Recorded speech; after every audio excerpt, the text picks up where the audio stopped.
Galactic arena crowds mocked human warriors, until one stepped into the ring. The transport shuttle descended through the artificial atmosphere of Station Crucible, carrying Earth's first delegation to the galactic combat arena. Inside, Captain Maya Chen sat quietly by the window, watching the massive space station grow larger with each passing second. The station was a city in space, home to millions of beings from across the galaxy. At its center stood the arena, a coliseum so large it could be seen from orbit. "Nervous?" asked James Rodriguez, sitting across from her. He was younger than Maya, barely 25, but he had earned his place on the team. Maya shook her head. "Curious. We're about to see what the galaxy really thinks of us." The universal translator in Maya's ear picked up fragments of conversation. "Those are the humans." Besides Maya and James, there was Marcus Webb, a tall, lean man with the build of a marathon runner. Then came Sarah Kim, Tom Brazil, and Diego Santos. Each had been selected not for their size or strength, but for their skills, intelligence, and determination. They walked through the crowd with their heads held high, ignoring the mocking voices. Commander Zaxter stood in the VIP observation deck, watching the humans arrive. He was a Kredeshi, a species known throughout the galaxy for producing the finest warriors. He stood nearly 8 feet tall, with 4 powerful arms and skin like reinforced metal. He had been the arena champion for 12 years, 12 years undefeated. "Are those really the humans?" asked his assistant, a small floating creature named Pip. Zaxter nodded slowly. "Yes, the newest species to join the galactic community. They achieved faster-than-light travel only 5 years ago. Their average height was smaller than most warrior species. Their skin was soft, easily damaged. They had no natural weapons, no claws, no fangs, no venom. Their bones were weaker than most species. By every physical measure, they were among the weakest beings ever to enter the arena." "Why did they even qualify?" Pip asked. "The rules state that any species in the galactic community can send representatives," Zaxter explained. "The humans met the technical requirements, but I suspect they will not last long." The humans were the newest addition. The ceremony required each species to demonstrate their combat capabilities. It was tradition, a way to intimidate opponents and excite the crowd. The Skorath went first. Their representative, Vesic, moved so fast he became a blur, striking a practice dummy 30 times in 2 seconds. The crowd roared with approval.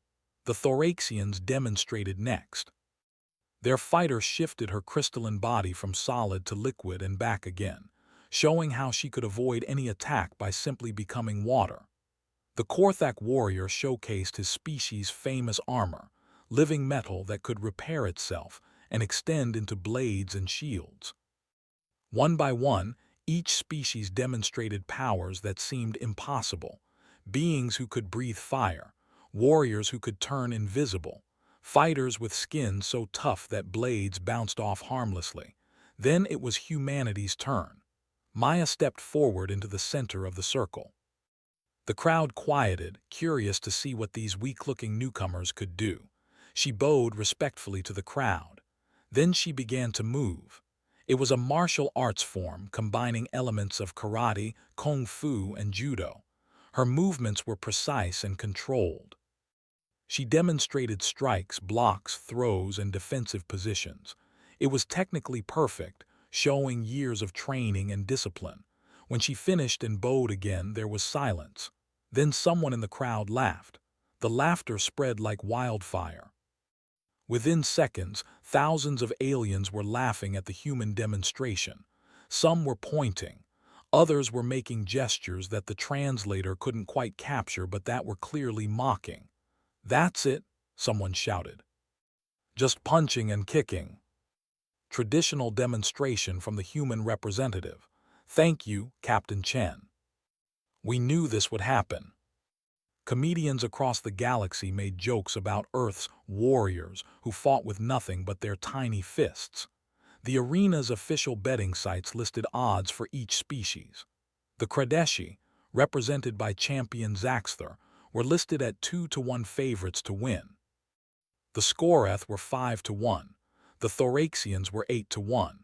The humans were listed at 10,000 to 1. It was the longest odds in arena history. The bookmakers didn't think humans had even a tiny chance of winning a single match. In their assigned quarters, the human team gathered for a meeting. The rooms were nice enough. The arena treated all competitors well, but they were designed for larger species. Everything was too big, from the chairs to the doors. "Everyone seen the social media?" Maya asked.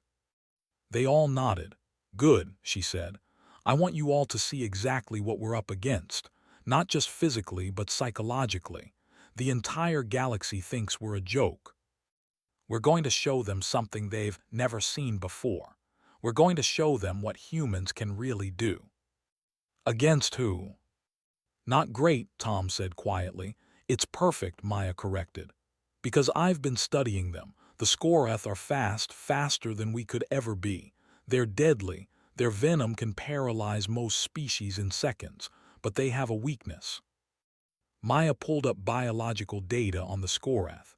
"They're sprinters, not marathon runners. Their muscle structure is designed for explosive speed, not endurance. A typical Scoreth fight lasts 3 to 5 minutes.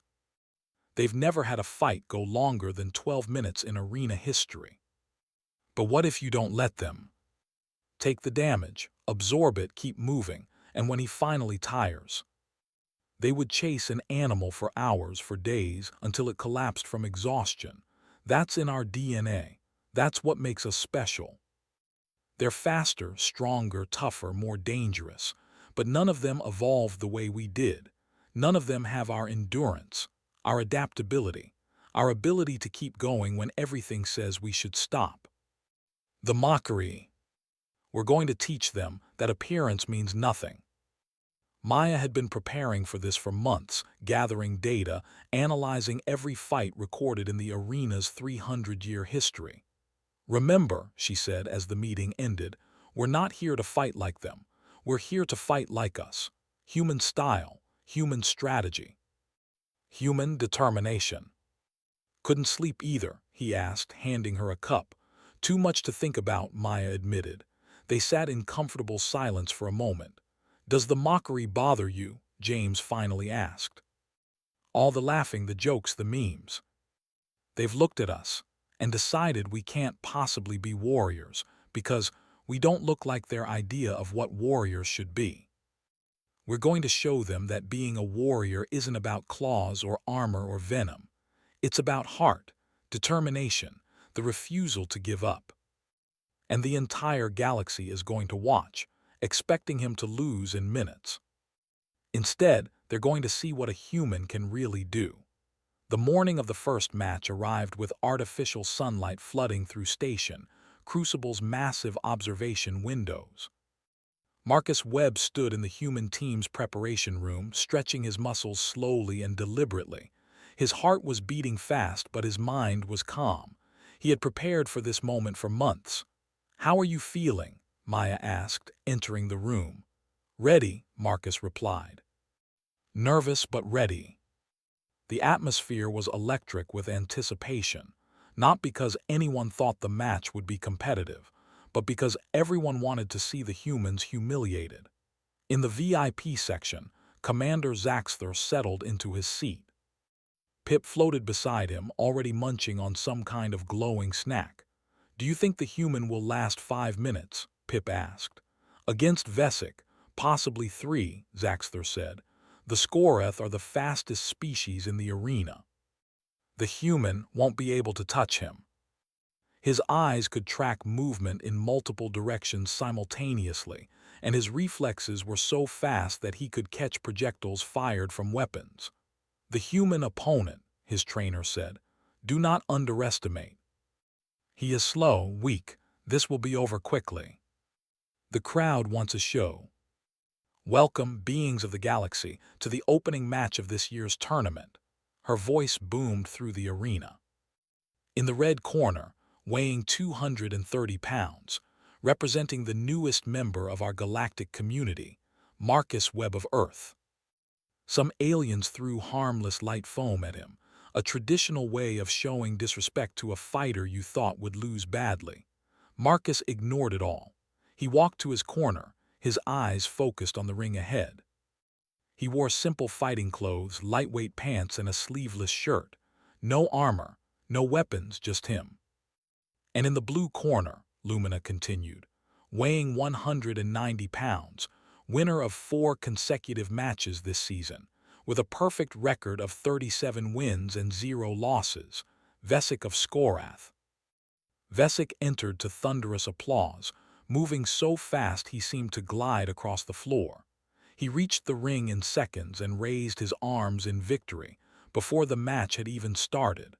The betting displays updated in real time. 98% of all bets were on Vesic to win. The average predicted match time was 4 minutes. Maya watched from the human team area, her hands clasped tightly. James stood beside her, along with Sarah, Tom, and Diego. They all knew the plan. Now they just had to trust Marcus to execute it. Lumina floated above the ring. Fighters, the rules are simple. Victory comes by knockout, submission, or ring exit. Fatal strikes are prohibited. Medical teams are standing by. Do you both understand? Then begin. The Skorath spun, attacking again. 3 strikes in rapid succession, each one aimed at vital points. Marcus dodged the first, deflected the second with his forearm, and took the third on his shoulder, rolling with the impact to minimize damage. The crowd was silent, surprised that the human had survived even 10 seconds. Vesic pressed his advantage, unleashing a flurry of attacks. His hands moved so fast they were almost invisible, but Marcus wasn't trying to match his speed. He was reading the patterns. Each strike followed certain principles of physics and biology. The Skorath was fast, but his attacks came from predictable angles. Marcus blocked, dodged, and retreated. He circled the ring, never staying in one place, always moving. When strikes got through his defense, and many did, he turned his body to take them on less vulnerable areas. A hit to the ribs instead of the liver, the shoulder instead of the throat, the thigh instead of the knee. 2 minutes passed, then 3, then 5. The laughter in the crowd began to die down. This wasn't what they expected. The human was still standing, still moving. Vesic increased his speed, frustrated. He had never needed this long to finish an opponent. His strikes became more aggressive, more powerful. Marcus continued his strategy: move, retreat, circle, absorb. He was taking damage, yes. His body was already showing bruises, but he was still in the fight. 10 minutes. Vesic's breathing was becoming heavier. His strikes were still fast, but Marcus noticed they were coming slightly slower than before. The Skorath's muscles were designed for explosive speed, not sustained effort. Up in the VIP section, Zaxter leaned forward in his seat. "Interesting," he murmured. "What's interesting?" Pip asked. "The human is losing. He hasn't landed a single strike." A Skorath match that lasted more than 12 minutes. It was unprecedented. Marcus's strategy was working, but at a cost. His body was covered in bruises and cuts. His left eye was swelling. Blood dripped from a cut on his cheek, but his legs kept moving. His arms kept defending. His eyes kept tracking his opponent. 20 minutes. Vesic was visibly exhausted now. His strikes still came fast by normal standards, but they had lost their supernatural speed. His breathing was ragged, his movements less precise. Marcus saw his opportunity. For 20 minutes, he had been studying every aspect of Vesic's fighting style. He had identified patterns, weaknesses, habits. And he had found something crucial. There was a nerve cluster on the Skorath's left side, just below the ribs where the scales were slightly thinner. He had been waiting for this moment, waiting for Vesic to tire, waiting for the right opening. It came at 23 minutes. Vesic launched another attack, but his footwork was sloppy from exhaustion. Marcus didn't dodge this time. He stepped forward, inside the Skorath's reach, and drove his fist into that nerve cluster with every ounce of strength he had left. Vesic's entire left side spasmed. His legs buckled. Marcus didn't stop. He struck again, same spot, then swept Vesik's legs. The Skoreth crashed to the ground. The arena was silent. Vesik tried to stand, but his body wasn't responding properly. The nerve strike had temporarily paralyzed his left side. He struggled, his pride demanding he continue, but his body had nothing left to give. The referee, a neutral species called the arbiters, began the count. 1, 2, 3, 6. 80,000 beings sat frozen in disbelief. Then the noise came. Not cheers, confusion. Arguments. The sound of millions of credits changing hands as bets were settled. The sound of everything people thought they knew being turned upside down. Marcus stood in the center of the ring, swaying slightly, his body screaming in pain. But he was standing. He had won. Medical teams rushed to both fighters. Vesik was already recovering. The nerve strike's effects were temporary, but his pride was permanently damaged. He had lost to a human. The weakest species in the arena had defeated him. In the human team area, the entire group erupted in celebration. Maya allowed herself a small smile. The first part of the plan had worked. Up in the VIP section, Zaxter stood, his forearms crossed. Pip, pull up all available data on human biology and fighting styles. Through something we never expected. That's not weakness. That's a completely different kind of strength. Did that really just happen? Maya entered, followed by the rest of the team. You did it, she said simply. Marcus winced as the drone applied healing gel to his bruises. I thought I was going to pass out around minute 18. You held on. It was the tournament coordinator informing her that she had been selected for the next match. Her opponent, a Thoraxian named Crystalia, whose body could shift between solid and liquid states. When? Maya asked. Tomorrow, the coordinator replied. The team looked at each other. No rest, no time to celebrate. The tournament was moving fast. Then we prepare, Maya said. Marcus showed them what one human can do. Tomorrow, I'll show them something different. The arena historians, beings whose job was to study and record combat data, were reviewing Marcus's fight with intense interest. A group of elder species, races that had been part of the galactic community for thousands of years, gathered in a private meeting. The human's fighting style, one elder said, an ancient being whose species had mastered combat before humans had even discovered fire. It reminds me of something. The predator doesn't kill through strength or speed. It simply never stops chasing. Hours, days. Until the prey collapses from exhaustion. Humans were no longer listed at 10,000 to 1. They had moved to 500 to 1. Still unlikely to win the tournament, but no longer considered a joke. Marcus's victory had done more than win a single match. It had opened the galaxy's eyes to a simple truth. Humans didn't fight like anyone else. And maybe, just maybe, that made them more dangerous than anyone had realized. Maya Chen woke before the station's artificial dawn. Her body was tense with anticipation. Today was her match against Crystalia, the Thoraxian fighter who could transform her body at will. Maya had spent half the night studying footage of Thoraxian combat styles, and the other half trying to sleep. She found Marcus in the common area, moving slowly through gentle stretches. His body was still covered in healing patches from yesterday's fight. Couldn't sleep? Marcus asked. My mind won't stop working, Maya admitted.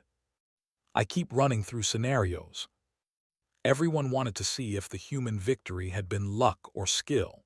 In the arena's main betting hall, something unusual was happening. Several members of elder species, beings who had witnessed thousands of years of combat, were placing large bets on Maya to win. Why are you betting on the human? A younger gambler asked one of the elders, a crystalline being named Witness. Because I have seen this pattern before, Witness replied. Not in my lifetime, but in the ancient records. There are certain species that succeed not through power, but through adaptation. The humans show signs of being such a species. Still an underdog but no longer dismissed as hopeless. Commander Zaxter was in his private training facility when Pip brought him the updated odds. The humans are being taken seriously now, Pip observed. Zaxter nodded, continuing his workout. His four arms moved through complex combat forms, each limb practicing different techniques simultaneously. As they should be. I reviewed Marcus Webb's fight 7 times last night. Every movement had purpose. Every retreat was calculated. That level of strategic thinking is rare. If humans can adapt their fighting style to each opponent, they're more dangerous than any single advantage would make them. She was beautiful in an alien way. Her body was made of living crystal that could shift between solid diamond and flowing water. The human defeated Vesic through endurance, her coach reminded her. You must not allow a long fight. End it quickly. This time there was no laughter as Maya entered. The crowd watched with genuine curiosity. The human team's corner had a different energy now. They were no longer a joke, but a mystery. Maya walked to the ring wearing simple combat gear. She moved with calm confidence, her eyes taking in every detail of the arena, the crowd, and especially her opponent. Crystalia entered to massive cheers. She shifted her form as she walked, solid, then liquid, then solid again, showing off her abilities to intimidate her opponent. Lumina appeared above the ring. Our second match features Captain Maya Chen of Earth against Crystalia of Thorax. Fighters, are you ready? Begin. She rolled away and came to her feet, already analyzing what she had seen.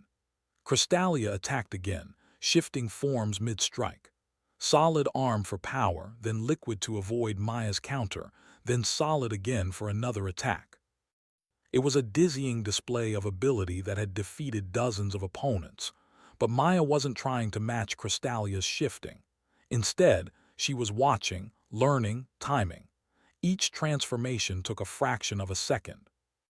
During that brief moment, Crystalia was vulnerable, neither fully solid nor fully liquid. 3 minutes into the fight, Maya still hadn't landed a significant strike, but she hadn't taken much damage either. She was defending, dodging, studying. She's just running away, someone in the crowd shouted, but the elder species watching knew better. They had seen this before, a fighter gathering information, building a mental model of their opponent's patterns. At 5 minutes, Maya's strategy changed. She began using the environment. The arena floor had temperature variations, some areas warmer, some cooler. When Crystalia was in liquid form, Maya led her toward the cooler areas. The temperature difference was subtle, but it affected how quickly Crystalia could shift forms. In cooler areas, the transformation from liquid to solid took slightly longer. Crystalia noticed but didn't understand the significance. She continued her attacks, confident in her superior abilities. At 8 minutes, Maya struck for the first time. She had been tracking Crystalia's patterns and noticed that after 3 consecutive liquid form movements, Crystalia always reformed in solid state for exactly 2 seconds to catch her breath. The transformation process required energy. Maya timed her attack perfectly. As Crystalia solidified, Maya struck, not at Crystalia's body, but at the floor beneath her feet. The impact created a small crack in the arena's surface. The next time Crystalia transformed to liquid form and flowed over that crack, Maya was ready. She had studied the arena's environmental systems. She pressed a control panel on the wall, an emergency temperature regulation system available to all fighters. A blast of cold air shot from beneath the floor, right where the crack was. Crystalia's liquid form began to freeze. It was only partial. Her body temperature was too high to freeze completely, but it slowed her transformation speed significantly. When she tried to shift back to solid form, the process took 3 full seconds instead of a fraction of a second. Maya was already moving. In those 3 seconds, she executed a combination strike, hits to specific points on Crystalia's crystalline body that she had identified from studying the footage. These were stress points, places where the crystal structure was weakest. Crystalia solidified completely, surprised by the sudden vulnerability. She shifted to diamond-hard form for maximum defense, but Maya had anticipated this too. She didn't try to break the diamond form. That would be impossible with human strength. Instead, she used leverage and physics. Maya grabbed Crystalia's arm and executed a perfect judo throw, using Crystalia's own mass and density against her. In diamond form, Crystalia weighed over 300 pounds. That weight became a disadvantage as Maya redirected it. Crystalia hit the arena floor hard. The impact didn't damage her diamond-hard body, but it shocked her. No one had ever used her defensive form as a weakness before. Maya didn't pause. As Crystalia tried to shift forms again, Maya struck the stress points again, then swept Crystalia's legs and applied a joint lock. It didn't matter if Crystalia was solid or liquid. The joint would bend the same way, and the leverage was the same. Crystalia shifted to liquid to escape, but Maya had positioned them near another temperature vent. The cold air slowed the transformation. The fight became a chess match. Crystalia would shift forms and Maya would adapt. When Crystalia was liquid, Maya used temperature. When Crystalia was solid, Maya used leverage and physics. When Crystalia was diamond-hard, Maya used the weight against her. At 15 minutes, something remarkable happened. Maya spoke. "Your transformation is beautiful," she said, breathing hard. "The way you control your molecular structure, it's incredible. We have nothing like this on Earth. The energy management required for your transformations must be extraordinary. How do you maintain consciousness through the liquid state?" "It's a meditation technique," Crystalia found herself answering. "We maintain a core of solid crystal at our center, where our consciousness resides." Crystalia was thinking about her technique consciously now, rather than letting it flow instinctively. Her transformations became slightly less smooth. Up in the VIP section, Zaxter leaned forward. "Did you see that? The human is using psychological warfare. She's making her opponent think about processes that should be automatic. It's brilliant." And Crystalia, despite herself, kept answering. The Thoraxians were a proud species, happy to discuss their abilities. But each conversation broke Crystalia's focus, and each break in focus meant a fraction of a second slower transformation, a slightly worse position. A small mistake. Maya capitalized on every mistake. At 22 minutes, Crystalia was exhausted. The constant transformations had drained her energy reserves. She had never had to maintain this level of shifting for so long. Maya, also tired and bruised, saw her opening. Crystalia shifted to liquid form one more time, trying to escape a hold. But she was too tired to fully complete the transformation. Part of her remained solid, her core, the consciousness center she had mentioned. Maya struck that core, not hard enough to damage, but hard enough to disrupt.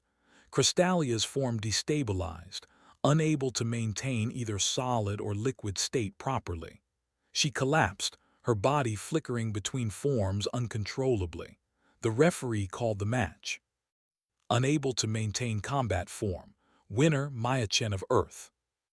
In the medical area afterward, Crystalia sat next to Maya as they both received treatment. "You asked all those questions," Crystalia said quietly. "You made me think about my transformations consciously. I have never had that problem before.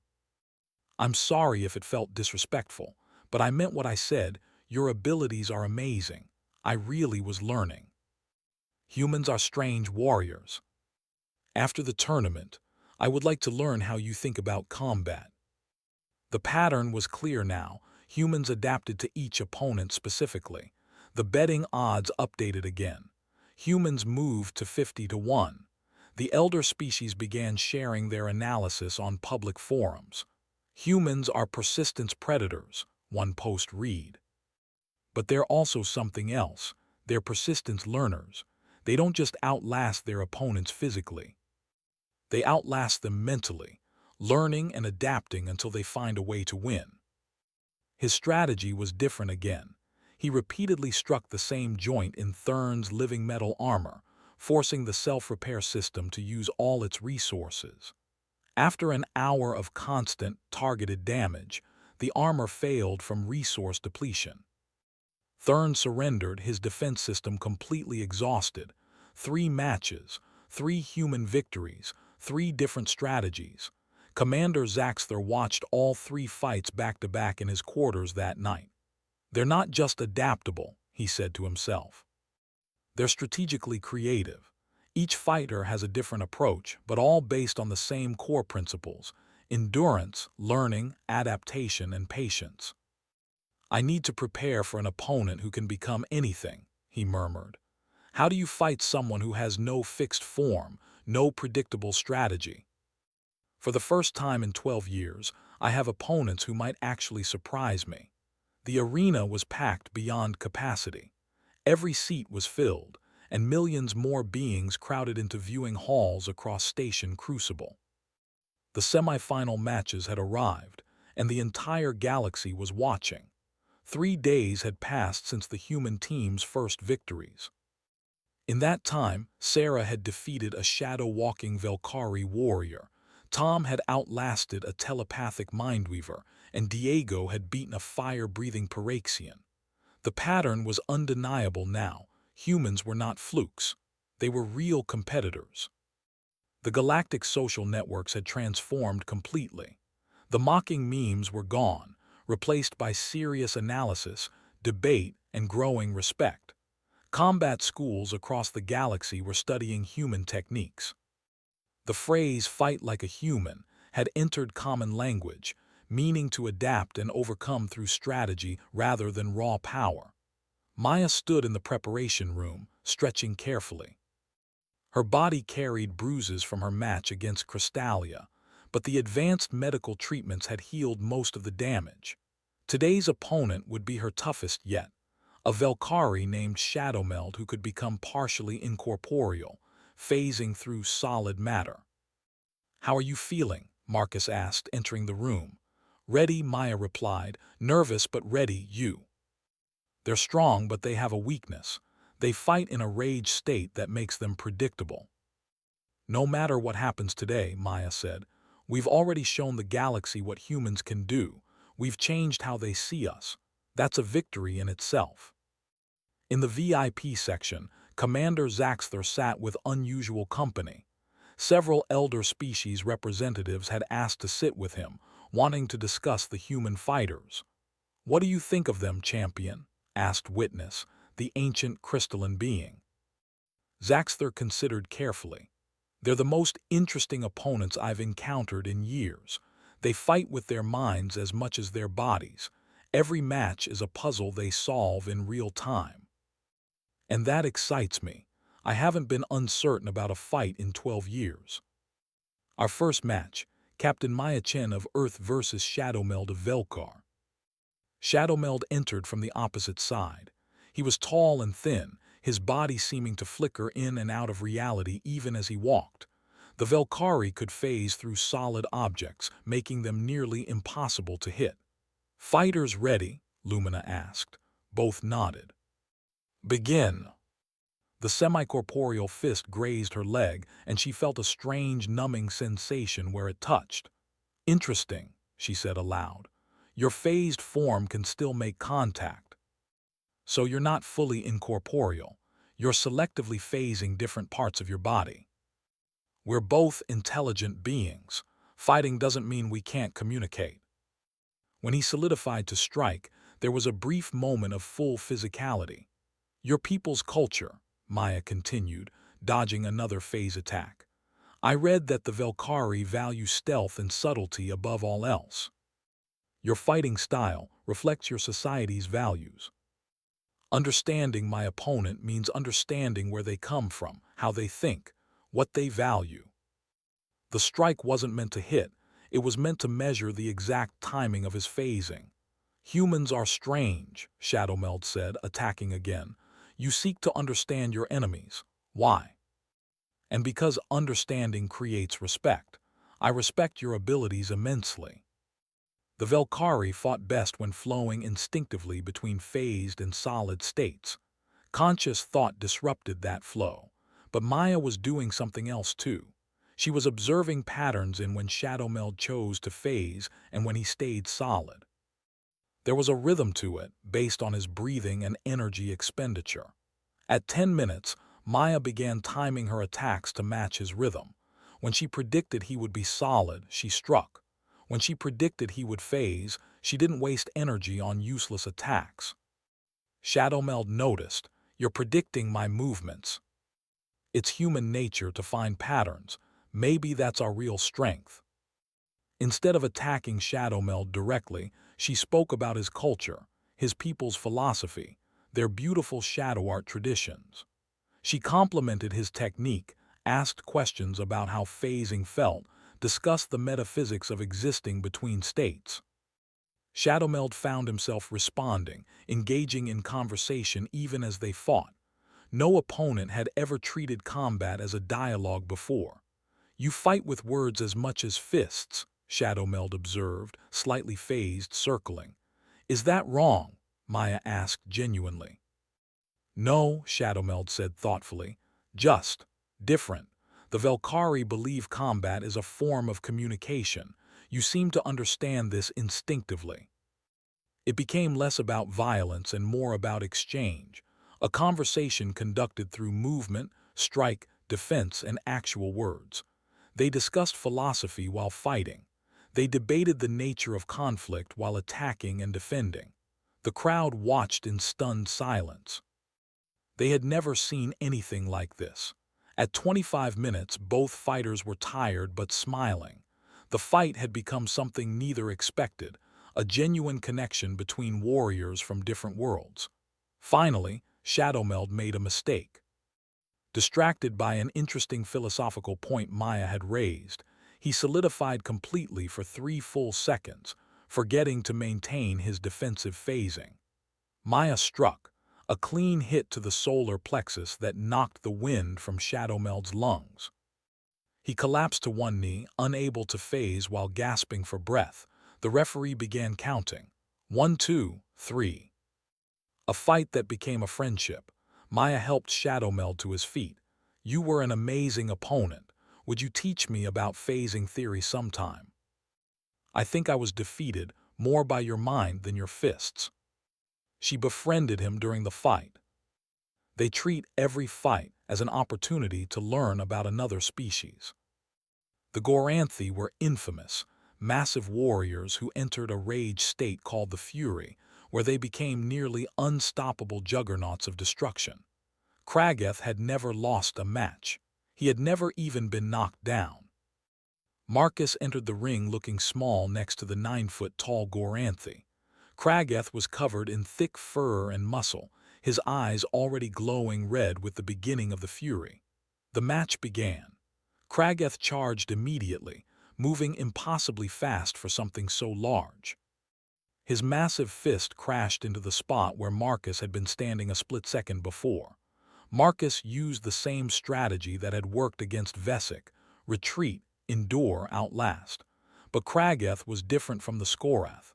The fury gave him seemingly endless energy. He didn't tire like normal fighters. The fight became a test of survival. Marcus dodged, rolled, blocked, absorbed impacts. He was taking massive damage, but he kept moving, kept thinking. At 15 minutes, Marcus noticed something. Krageth's attacks, while powerful, followed predictable patterns. The fury enhanced strength but reduced tactical thinking. The berserker was fighting on instinct and rage. Marcus began using that predictability. He led Krageth around the arena, making him waste energy on devastating attacks that hit nothing but floor and walls. Each massive strike left small cracks in the arena structure. At 30 minutes, Marcus was badly hurt, covered in bruises and bleeding from several cuts. But Krageth was finally showing signs of fatigue. The fury was burning through his energy reserves. At 40 minutes, the turning point came. Krageth charged for what must have been the 100th time, but Marcus didn't dodge. He stood his ground and spoke. "Your people's warrior code," Marcus said loudly. "It values honorable combat, yes." The Goranthe berserker stood frozen. No opponent had ever bowed to him mid-fight. The gesture disrupted his fury state. The red glow in his eyes flickered. "You honor me?" Krageth asked. "You're an incredible warrior," Marcus said honestly. "I'm learning so much from fighting you. The power, the dedication, the spirit, it's inspiring." Without the fury, Krageth was just a large, very tired fighter. Marcus struck, not with power but with precision. A strike to the knee that buckled Krageth's leg, a follow-up that disrupted his balance, a final push that sent the massive warrior to the ground. Krageth tried to rise, but his energy was gone. The fury had burned everything. He stayed down. Winner Marcus Webb of Earth. In the medical bay later, Krageth and Marcus sat together, both heavily bandaged. "You broke my fury," Krageth said. "No one has ever done that." Hard to stay angry at someone who truly respects you. That evening, Zaxthor sent a formal message to Maya's quarters. "Captain Chen, I request a meeting before our match. There are things I wish to discuss." Zaxthor's 4 arms were crossed, his expression serious but respectful. "You and your team have surprised the entire galaxy," he said without preamble. "We're full of surprises," Maya replied with a small smile. "I have studied every human match. I've analyzed your patterns, your strategies, your adaptations. I've built training protocols specifically to counter your advantages. I can prepare for your psychological tactics. I can prepare for your adaptability. But how do I prepare for an opponent who might use a strategy I've never seen, who might invent something new in the moment? And that's exactly what makes this interesting. And you've been the perfect champion, honorable, skilled, respected. It's a privilege to face you." "Respect. Then you have already won what you came for."